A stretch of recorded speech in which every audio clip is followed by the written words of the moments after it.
Mesdames et messieurs,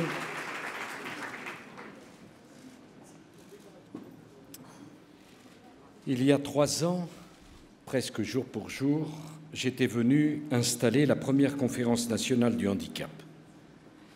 Je suis très heureux de revenir aujourd'hui devant vous pour cette 2e édition.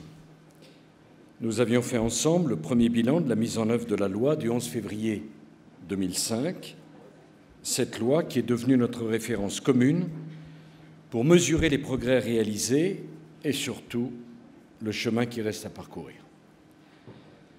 Je m'étais engagé à construire une société où nul ne serait laissé au bord du chemin, une société où chacun trouve sa place,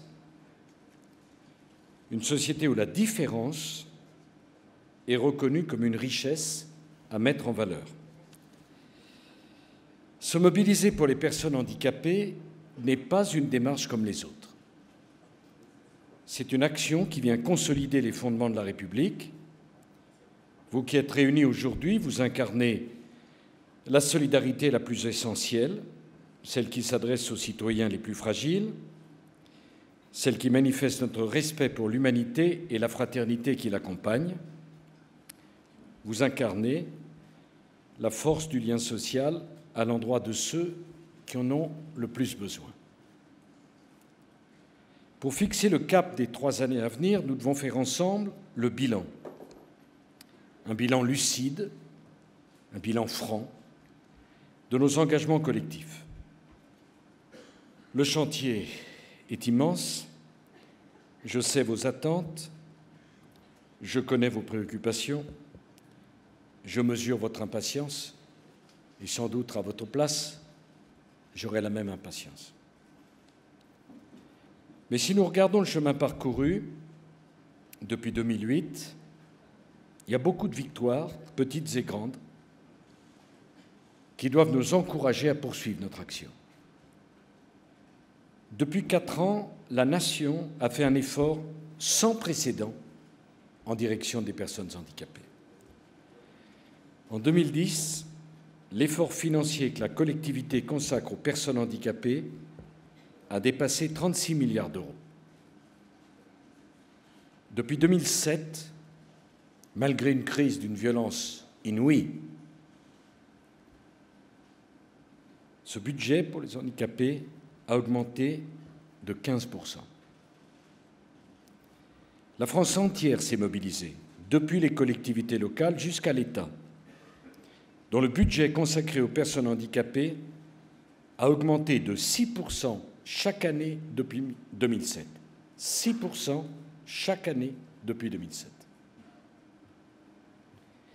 Et ceci alors que la progression des dépenses de l'État était limitée strictement à l'inflation. C'est une mobilisation considérable, c'est une mobilisation indispensable. Cette progression a permis que chaque type de handicap soit mieux pris en compte. Je songe, chère Roselyne, chère Marianne, au plan autisme, au plan pour les déficients visuels, ou encore celui pour les déficients auditifs. Le projet de société auquel nous croyons, c'est celui qui offre aux personnes handicapées des conditions de vie dignes. Et naturellement qu'il n'y a pas de dignité s'il n'y a pas des moyens de vivre décents. Voilà pourquoi, alors même que nous avons traversé la crise la plus grave que le monde ait connue depuis un siècle, je ne sais pas si nos compatriotes ont conscience de la gravité de la crise dont nous sortons à peine, que le monde n'avait jamais connue. Malgré cette crise, nous avons tenu notre promesse de revaloriser l'allocation adulte handicapé de 25%. Les pressions ont été multiples, je vous le dis, mesdames et messieurs. Je ne vous dis pas du tout pour que vous nous en remerciez. Je ne le dis pas du tout pour qu'on s'en glorifie, même avec 25% de plus. Lâche, ce n'est pas le confort. Je vous le dis pour que vous compreniez les tensions auxquelles nous avons dû faire face pour tenir cet engagement de plus 25%, y compris l'année où l'État a perdu en quelques mois 22% de recettes fiscales. Le budget de la France a diminué de 22% en quelques semaines. Et malgré ça, je m'étais engagé à revaloriser l'AAH de 5% chaque année. La promesse est tenue. Je tiens beaucoup au respect des engagements. Et je l'ai fait non pas parce que je l'avais promis, je l'ai fait parce que c'est juste. Mais j'aurais pu m'abriter derrière la crise. D'autres pays, je pense à la Grande-Bretagne, ont réduit les allocations. Je pense que celui qui a le handicap, si ça lui est tombé dessus, sans qu'il demande rien, soit la naissance, soit le destin, soit l'accident, la crise, ça ne fait que rajouter au handicap. Ça ne fait pas enlever au handicap. Le handicapé ne peut pas être la variable d'ajustement. C'est un effort total de 1,4 milliard d'euros depuis 2007. Et naturellement, je vous confirme, je vous l'annonce, que l'échéance de 2012 sera tenue. Donc, avec l'échéance de cette année, c'est 20% d'augmentation de l'AAH depuis mon élection. Avec l'échéance de l'année prochaine, ce sera 25%, comme je l'avais dit. En 2012, l'AAH sera de 25% plus élevé qu'en 2007. Nous avons également tenu les engagements pris en 2008 pour un accompagnement tout au long de la vie des personnes handicapées. Je pense aux créations de places dans les établissements et services pour les personnes handicapées. En 3 ans, plus de la moitié ont été autorisées. C'est 26 000 nouvelles places pour les enfants et pour les adultes. Je sais que les besoins sont immenses, mais 26 000. Plus d'un tiers des 10 000 places prévues dans les établissements et services d'aide par le travail sont aujourd'hui ouvertes. Quant aux créations de places d'accompagnement en milieu ordinaire de vie, nos objectifs seront tenus en 2011 avec 4 600 nouvelles ouvertures de places en projet. Comprenez-moi, en vous disant ça, ce n'est pas simplement bien. Je mesure le retard qu'avait pris la France. Et je mesure les efforts qu'il y a à faire encore. Mais vous qui vous battez au quotidien pour ceux que vous représentez, vous devez aussi mesurer l'effort de la collectivité. Vous savez que j'ai toujours placé la valeur travail au cœur du lien social et de l'accompagnement individuel. Alors il ne serait de question que les personnes souffrant d'un handicap ne puissent pas, à la mesure de leurs possibilités, accéder à l'emploi et à la formation professionnelle. L'emploi est pour les personnes handicapées, comme pour tous nos concitoyens, une priorité. Elle l'est d'autant plus qu'au handicap s'ajoute souvent le manque de formation initiale et la difficulté d'accéder à la formation continue. C'est pour lever ces obstacles que nous vous avions proposé en 2008 un pacte pour l'emploi. Le premier de nos objectifs était de revaloriser le travail des personnes handicapées. Désormais, il est donc possible de cumuler l'allocation adulte handicapé avec le revenu d'une activité. Il n'était pas normal, il n'était pas juste qu'une personne handicapée qui choisit de prendre un emploi ne gagne pas plus qu'avant de travailler. Nous nous étions aussi engagés à mieux accompagner les personnes handicapées vers l'emploi. Désormais, toute personne qui demande l'allocation adulte handicapé se voit proposer un bilan professionnel. Pour ceux qui ont besoin d'un accompagnement renforcé, nous avons demandé que les Cap Emploi prennent le relais. Il faut renforcer leur action. Je vous annonce que l'objectif de 70 000 personnes handicapées accompagnées sera renouvelé cette année, comme en 2010. Quand un système a fait ses preuves, il faut le renforcer avec une convention dans la durée et en reconnaissant sa mission de service public. Parallèlement, nous avons ouvert l'accès à la formation en supprimant la limite d'âge pour les apprentis handicapés. Depuis 2005, le nombre de personnes handicapées bénéficiant d'une formation a augmenté de 70%. Il fallait également encourager les entreprises à s'ouvrir davantage aux personnes handicapées. Nous l'avons fait en simplifiant, en assouplissant les procédures de recrutement. Aujourd'hui, notre engagement, Xavier Bertrand, porte ses fruits. Une entreprise sur deux atteint ou dépasse l'objectif de 6% de salariés handicapés. Nous sommes à mi-chemin. Bien sûr que ce n'est pas suffisant. Mais on a tellement tous ramé pour que ça avance. Une entreprise sur deux, ça nous réconcilie quand même avec le monde de l'entreprise. Il est indispensable que les entreprises se mobilisent pour recruter, pour aménager les postes de travail. De son côté, l'État s'engage à moderniser le secteur du travail adapté et protégé. Je confie à Xavier Bertrand la mission de développer dès l'an prochain 1000 postes supplémentaires par an dans les entreprises adaptées, dont bénéficient aujourd'hui 33 000 personnes handicapées. Alors, une société solidaire, je sais bien qu'elle se construit dans les esprits. À ce titre, l'école, Monsieur le ministre de l'Éducation nationale, joue un rôle central. C'est elle qui ouvre l'avenir aux enfants handicapés. Elle donne à certains des qualifications pour un emploi futur, à d'autres, elle donne la capacité de progresser chaque jour, la capacité d'être socialisée. À tous, elle offre les moyens de construire un projet de vie autonome. Avec l'avenir de ces enfants, ce qui se joue à l'école, c'est l'avenir de notre société. C'est Tahar Ben-Jelloun qui a très bien écrit que la nature crée des différences et que la société en fait des inégalités.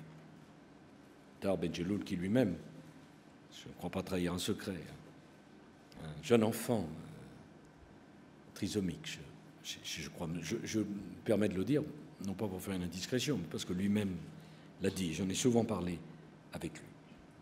C'est donc dès l'école que nous devons faire mentir les faux déterminismes. Le regard change quand les enfants ont appris, dès leur plus jeune âge, le respect et l'ouverture à l'autre. Nous devons donc permettre aux élèves handicapés d'aller à l'école, simplement aller à l'école comme tous les autres enfants. J'ai voulu que la France soit exemplaire en ce domaine. Notre politique a été énergique et résolue. Aujourd'hui, 200 000 enfants handicapés sont inscrits à l'école de la République. C'est 50 000 de plus qu'en 2005. 50 000. Notre effort ne se relâchera pas, puisque 10 000 enfants handicapés nouveaux rejoignent les rangs de l'école à chaque rentrée scolaire, et je m'en réjouis. Je m'en réjouis pour eux, mais je m'en réjouis également pour les enfants qui n'ont pas de handicap et pour lesquels c'est une richesse de pouvoir connaître la réalité du handicap chez l'autre, ce handicap qui doit rapprocher et non pas séparer. Nous avons réussi à intégrer un plus grand nombre d'enfants dans le système scolaire, mais il ne suffit pas de leur ouvrir les portes de l'école. Nous devons maintenant nous concentrer sur la qualité de l'accompagnement qu'ils y reçoivent. Je sais que beaucoup de familles et beaucoup d'enfants sont usés est le mot, usés, par le caractère aléatoire des réponses aux demandes d'accompagnement, par l'instabilité des prises en charge, par l'inéquité souvent entre les départements et les établissements. C'est dans ce but que j'ai confié une mission à Paul Blanc, je vous remercie, qui vient de me remettre un rapport très éclairant avec un grand nombre de propositions que nous allons suivre. La première d'entre elles, c'est l'identification des véritables besoins d'accompagnement. Je parlais d'inéquité, d'aléas, d'instabilité. Paul Blanc nous dit dans son rapport à quel point l'évaluation individuelle des besoins doit être renforcée pour remédier à ces disparités, pour privilégier une approche qualitative, pour définir le véritable besoin d'accompagnement en fonction de la situation du jeune et du retentissement du handicap dans sa vie. Toujours dans cette logique de qualité, nous recruterons dès la rentrée 2011 des auxiliaires de vie scolaire plus nombreux, mieux formés, mieux payés, disposant, n'est-ce pas, Monsieur le Ministre, de véritables perspectives de carrière. À chacun d'eux, nous proposerons une vraie formation leur permettant d'assumer leurs responsabilités au contact des enfants et un véritable contrat d'assistant d'éducation. C'est un investissement financier immense pour l'État, mais il me tient particulièrement à cœur parce qu'il est nécessaire et parce qu'il est juste. En dépit des contraintes budgétaires, j'ai souhaité que nous affections à cet objectif des moyens supplémentaires, cher Luc Châtel, sur plusieurs années. Je souhaite également que nous construisions avec les associations des passerelles pour ces assistants d'éducation, Depuis 2009, le secteur associatif intervenait trop peu pour assumer ses fonctions d'accompagnement, parce que le cadre juridique et financier n'était pas propice à cette intervention. Je reste pourtant persuadé que ce dispositif a un sens et qu'il peut permettre à des personnes qui se sont investies pendant 6 ans et qui ont acquis des compétences de poursuivre sur cette voie. Je demande donc à Roselyne Bachelot, à Luc Châtel et à Marianne Monchamp de reprendre les travaux pour définir les modalités d'un partenariat stable entre les associations et les établissements scolaires. Les associations sont les bienvenues dans l'école de la République. Et s'il le faut, n'hésiterez pas à le rappeler.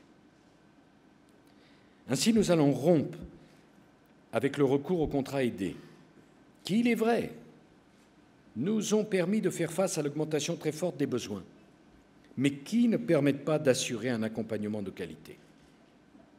Paul Blanc a posé un diagnostic clair. Nous allons donc suivre dès la rentrée prochaine ces recommandations.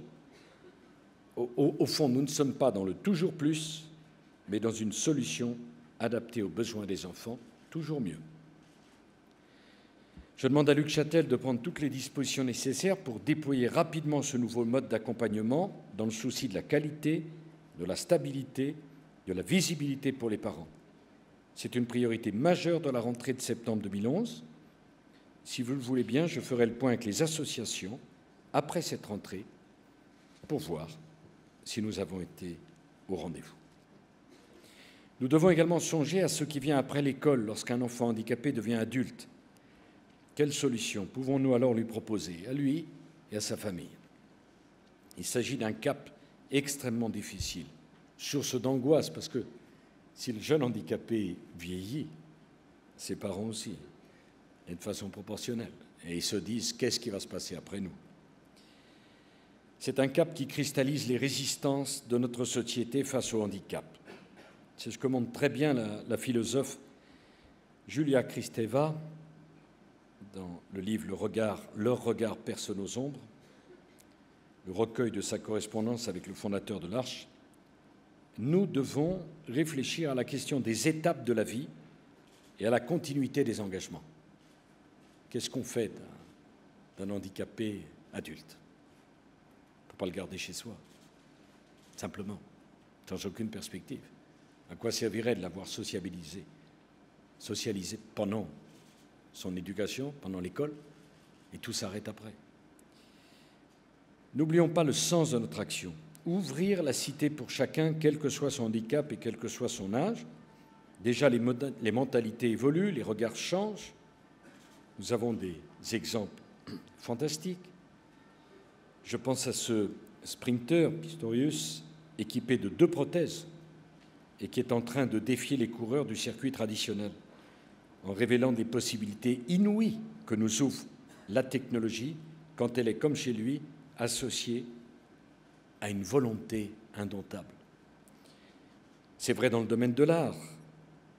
Je pense à Aimée Mullins, elle aussi ancienne athlète, qui prouve qu'une personne handicapée peut incarner l'idéal de beauté pour les créateurs de mode comme pour le grand public. Je pense à Serge Van Brakel, qui, seul sur scène, déjoue la prison des étiquettes en faisant rire des 3 lettres qui lui sont imposées, IMC, comme infirme moteur cérébral. Vous me direz, ce sont des exemples rares, mais ces exemples sont des encouragements. Et ces exemples sont des symboles. Oui, c'est possible, pour toutes les personnes handicapées. J'ai félicité notre équipe paralympique pour ses succès aux Jeux de Pékin.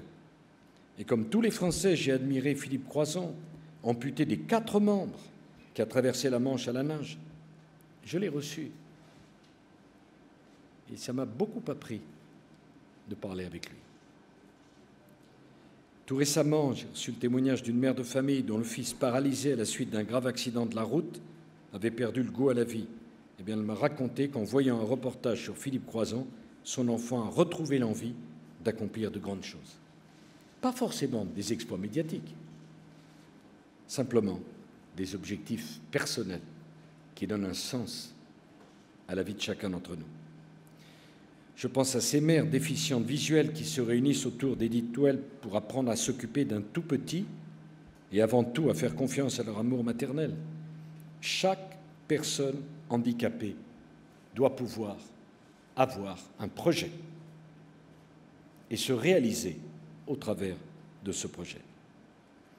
C'est la rencontre d'une volonté individuelle et de la volonté collective de la nation, et c'est notre devoir de donner à chacun les moyens de ce projet. Car pour mener de grands desseins, il faut d'abord surmonter des difficultés concrètes, petites au regard du désir qui vous porte, mais qui peuvent devenir immenses si elles ne sont pas résolues. Et c'est pourquoi l'accessibilité est un domaine primordial, sur lequel nous devons faire porter tous nos efforts. J'ai bien conscience que la mise aux normes n'est pas un objectif en soi. L'objectif, c'est la participation à la société, c'est la capacité d'agir. L'objectif, c'est la mixité des publics. Mais les personnes handicapées sont encore trop nombreuses à ne pas avoir accès aujourd'hui au sport, à la culture, au logement, au transport.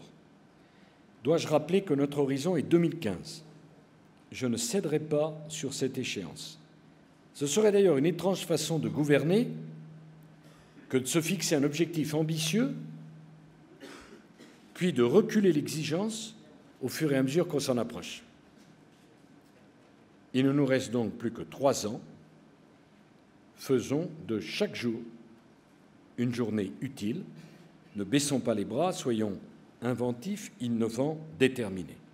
Pour accompagner les progrès de l'accessibilité, j'ai demandé un effort exceptionnel du Fonds pour l'insertion des personnes handicapées dans la fonction publique.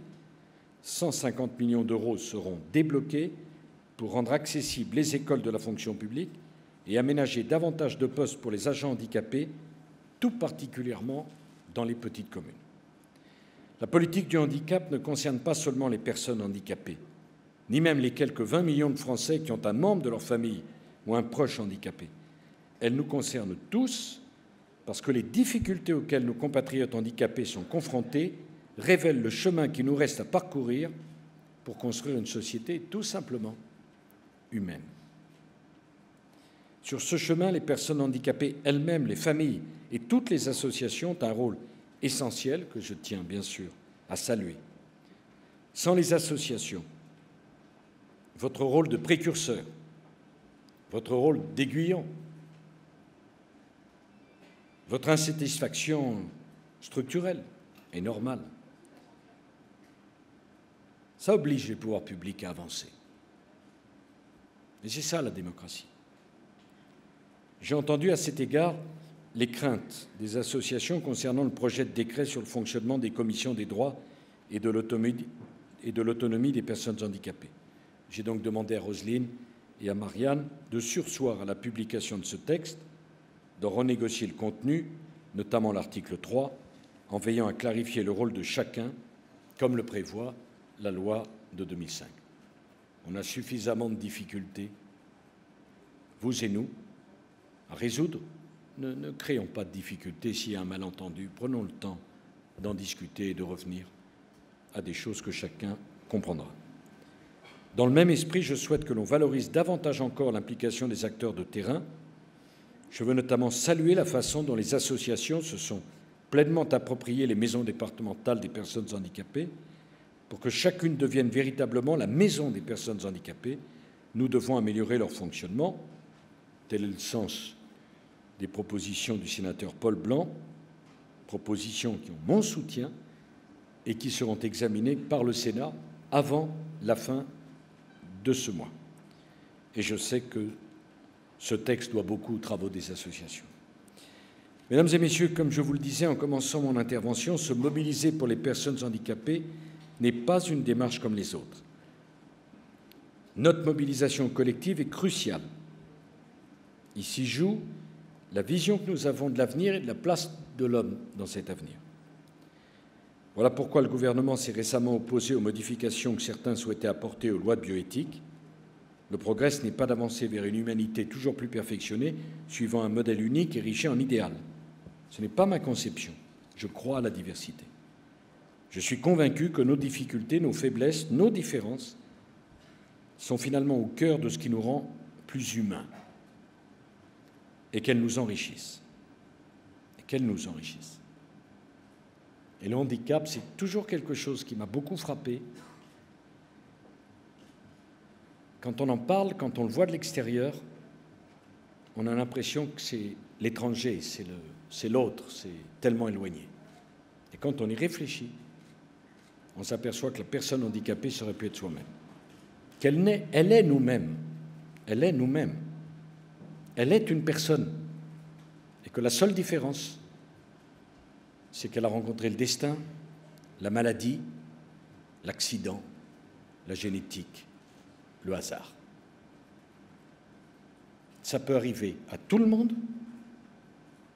d'une minute à l'autre, sans prévenir, sans tenir compte des sexes, du statut social, de la région, avec une brutalité inouïe. S'occuper des handicapés, c'est s'occuper de chacun de nous. J'ai bien conscience de ça. Je vous parlais tout à l'heure des enfants handicapés, c'est déjà bien difficile pour des parents d'éduquer leurs enfants. Et je sais la richesse formidable, une fois le choc passé, de la découverte du handicap de son enfant. Ce qu'amène un enfant handicapé dans une famille, de tendresse, d'affection, de bonheur authentique. Beaucoup m'en ont parlé, j'ai beaucoup discuté avec des familles. Et une fois le choc passé, un choc qui peut détruire la famille, qui peut détruire les personnes, je le sais. Mais quel que soit l'amour qu'ils amènent, la place qu'ils prennent, un enfant handicapé prend une grande place dans une famille. C'est une charge très forte pour les parents, très forte pour les parents. Et c'est pourquoi j'ai toujours veillé à ce que l'école de la République ouvre ses portes à ces enfants handicapés et à ces familles. Je comprends l'injustice qu'on peut ressentir quand on a un enfant handicapé et qu'on n'arrive pas à lui trouver une place. La colère, l'indignation. Et en même temps, je vois aussi l'étendue de la méconnaissance du handicap, la peur, la crainte du travail en plus pour les professionnels qui sont là. C'est pourquoi je tiens beaucoup à ce qu'on améliore la formation je ne sais pas comment les appeler, les accompagnants, les assistants, la personne qui va suivre. Hein, je voudrais que vous compreniez que, pour moi, ce n'est pas un dossier comme les autres. Et j'ai bien conscience que la façon dont on considère, dont on intègre, dont on s'occupe des personnes handicapées, elle révèle l'humanité ou la déshumanité de la société qui fait les bons choix ou qui fait les mauvais choix. Voilà. Et je voudrais terminer en vous disant, vous savez, je dis souvent ce que je pense.